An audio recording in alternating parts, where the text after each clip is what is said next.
You guys hear me? Just give with the one thumbs up if you hear what I'm saying at least. The reason why I have it open is I'm replacing the I had a giant subwoofer, as you can see down there, and it was just too much. Like, it was starting to be where it was now rattling everything instead of it actually giving me giving me good bass feedback. So and here's my matrix. Here's what the matrix looks like without the glass on it, just in case any of you are wanting to see what that is. Here's the double-sided limo tint glass that goes over that.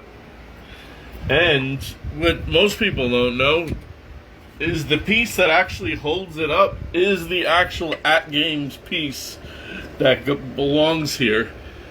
And I just flip it on its side this way, and that's what holds the matrix in perfect place. And the matrix is the length of my full DMD. So, way to go, atgames. The pieces always come in handy.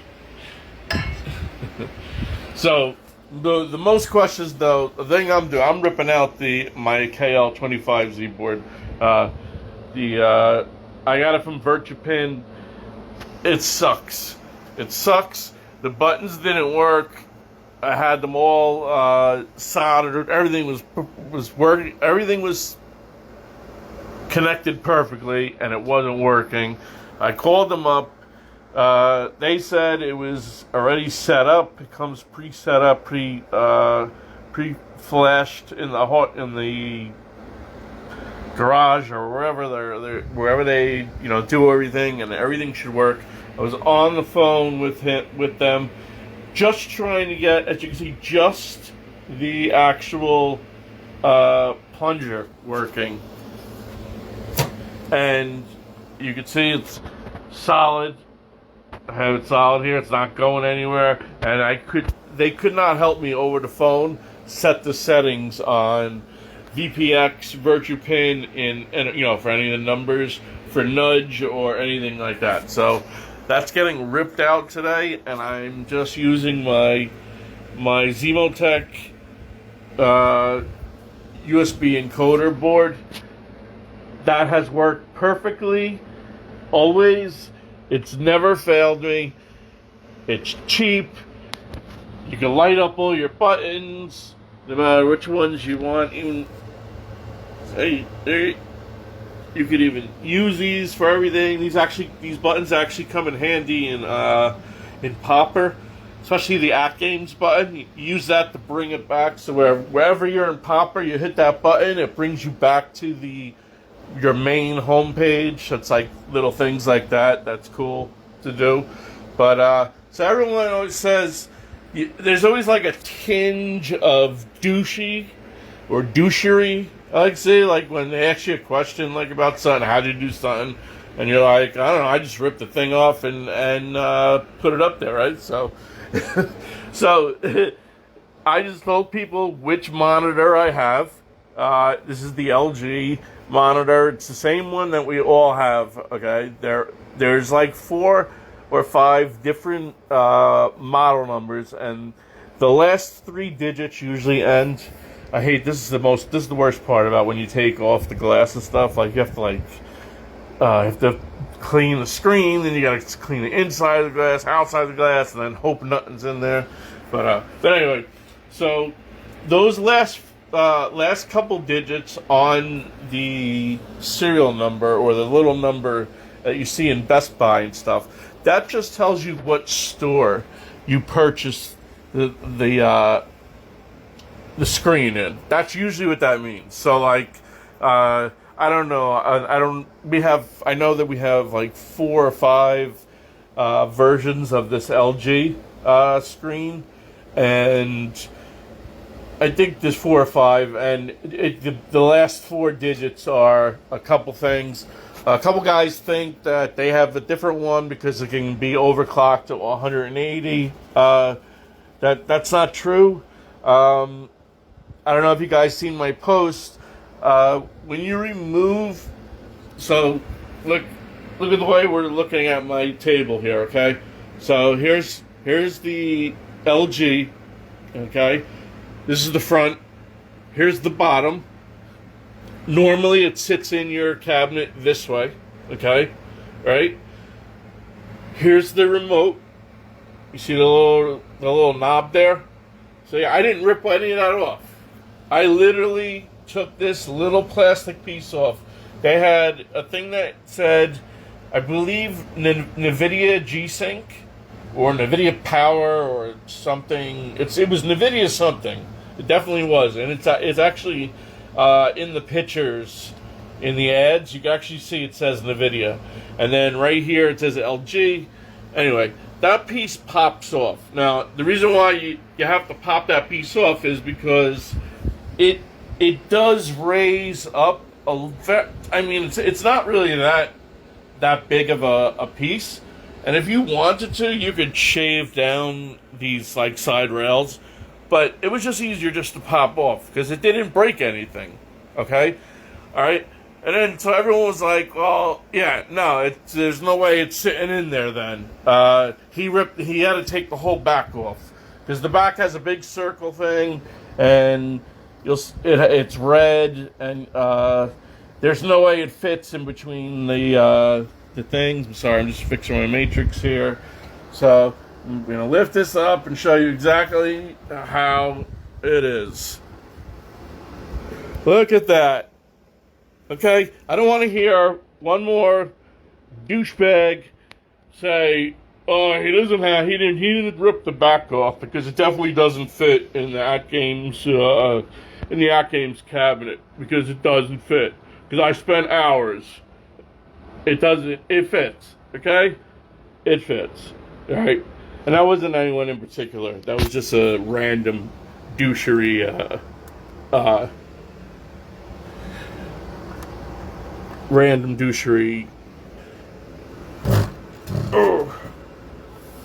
thing. So, as you can see, I'm plugged in. I'm using my display port.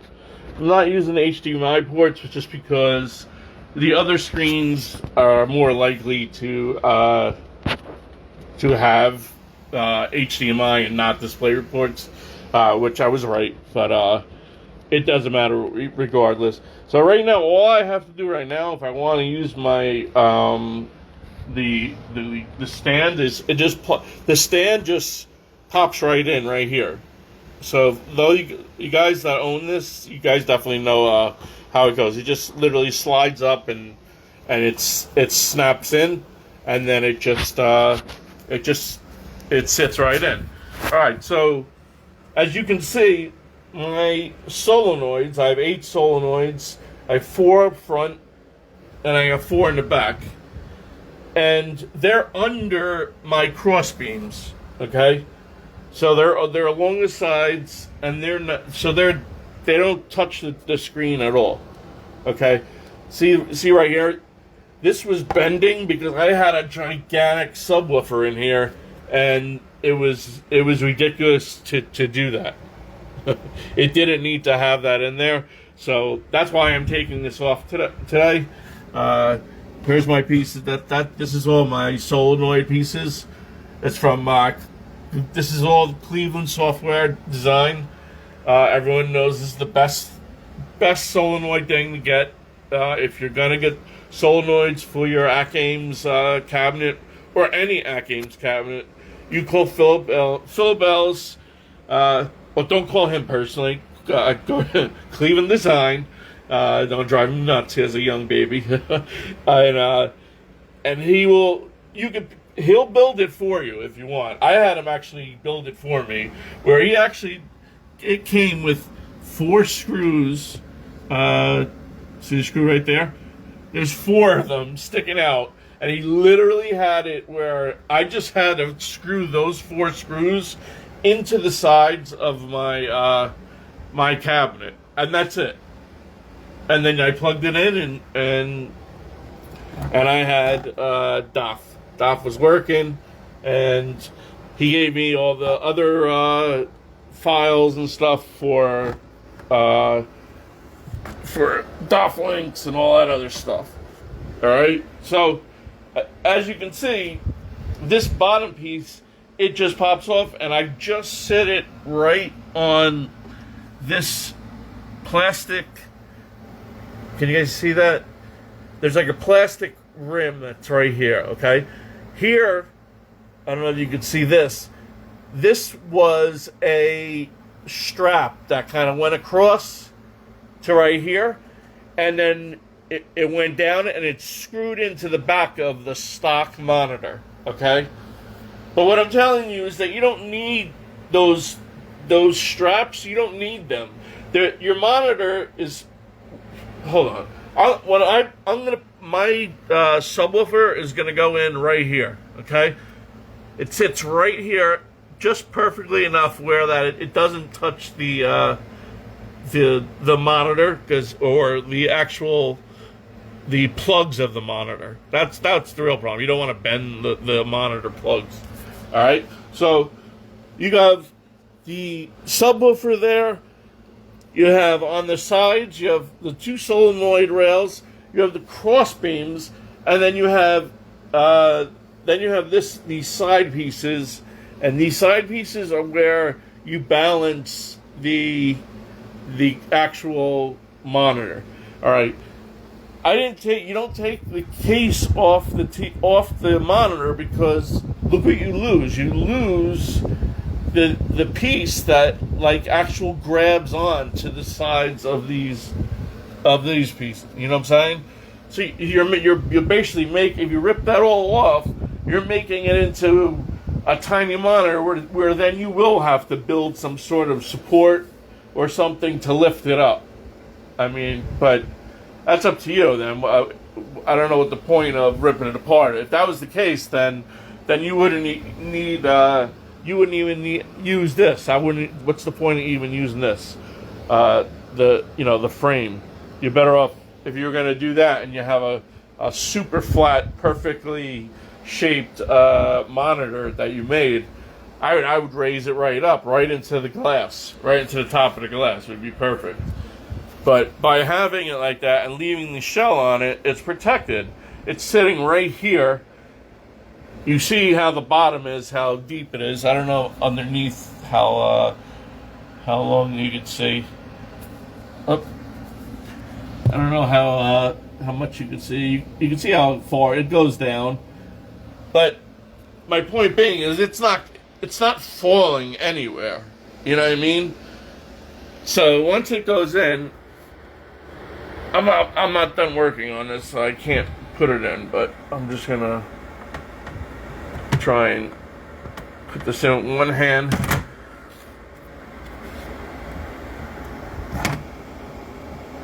All right. Okay. There. That's one hand, and look, I don't even have the cover on. The frame, and look, it went right into the position because there's the 4 screws. So those 4 screws go over the top. People ask, well, you're going to be cutting off the screws on this your picture on this side. You're not, because this isn't part of your screen. This part right here. This was just a trim that said nvidia, etc., whatever, LG. And for any users that want to overclock the monitor or change it to gaming mode, believe it or not, even though it's a 165 hertz monitor with a 1 millisecond refresh rate or whatever input lag, it has different modes you could change to. You change to movie mode, gaming mode, and in the post that I did, you go to the LG website, you put your serial code in, and download the LG gaming software. And what that does is it gives you all the options that little remote, that knob remote that's under there. It gives you all the options that there, it gives you software-wise so that you can mess around with it on your desktop in Windows. I personally, I looked at it a little bit here and there, and I was like, you know what, I like it better just leaving it off, because I don't even have HDR turned on my pinball table, even though FX Pinball FX uses HDR now. Zachariah Pinball uses HDR, but VPX and stuff wasn't using HDR, and as far as I know, they're still not. And every time you switch from a table that is HDR to not, the screen goes black because it's switching over, just like when you're at home when you're switching your TV remote going through. It's the same exact thing. So it's the same annoying thing. So if that would annoy you to see that the screen go black and then forward every time, then you don't want to turn that on either. So that's why I don't have that on as well. And plus, I haven't seen any. There's like no difference. It looks amazing on the screen as it is. So there's no really reason to what do you call it? To turn HDR on. Not yet. Until we start seeing some serious, Unreal. I put HDR on when I play like God of War and stuff like that. I'll run. What do you call it? An HDMI cord.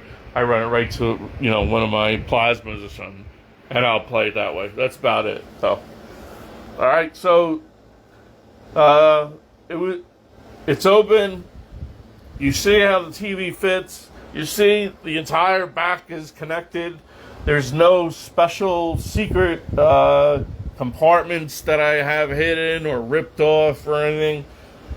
I literally just took that little piece of plastic off, and it just sits there, and that's it. And there's nothing else to it. So just wanted to once and for all show you guys there's nothing else. I don't know what everyone else was doing or ripping apart. I showed you why you wouldn't want to take it out of that case, because as you can see, that little piece, see from here to here, that's the case of the TV. You see this piece, see here? That's the case of the TV. So you take just the front off, because the portrait is going to go on top of that and cover that. That's going to, it's going to look nice. You take this case off, the entire thing, then you have nothing to hold the monitor onto the rail. So of course you guys aren't going to have anything to hold the monitor on if you rip the whole back off. That's why you don't rip the back off. So it has nothing to do with monitors, has nothing to do with anything else. It has just whether or not you took the piece off and you have space or not. Because you can see right here, here's my case to the TV. Once again, I'm just showing you, and you guys can watch this whenever you want. That's what it's on. It's sitting right along the rails, front and back, all the way along the back. And then once the portrait goes on and you screw the screws in, I only put 2 screws in. I put one in here, I put one in here. And that's only because I work with I put the matrix and stuff here, so that's why I do that. There's no reason to put all 4. When you put your sidebars on and stuff, those screws, that's going to hold everything down. So that's why you don't need to worry about all that stuff. You want to give yourself as much leeway as possible so that as you're putting the screws in, you're not putting all pressure on that glass. It could only take so much, you know what I mean? But when this is removed, when I took this out, so this sits here and my matrix sits in there. That took all the pressure off the glass for me that there is. So that, yeah, there was no problem whatsoever. You know what I mean? So, all right, let me go. I gotta finish this. I gotta put the subwoofer back inside. The smaller one I'm going with. The big one, it's just ridiculous. The 400-watt subwoofer. It was in there, literally, like, we thought it was bad when atgames was shaking, like, the table. It would just be like, it would sound like the back of my my trunk when I was in high school for my car. When I had 15-inch kicker solar barracks running off amplifiers. That was ridiculous. But that's what we used to have. You want that bass to thump. But yeah, it's way too much for inside this such a small cabinet. Maybe on a 48-inch wide body or something. Possibly that'd be a nice subwoofer for there. But for here, no. For here, I'm gonna put the I think I have a 8-inch or 9-inch is the other one. It fits perfect. I can control it from out here, and everything else works good. So I will see you guys later, and hopefully this comes back together really quick because I'm hungry. And peace. All right.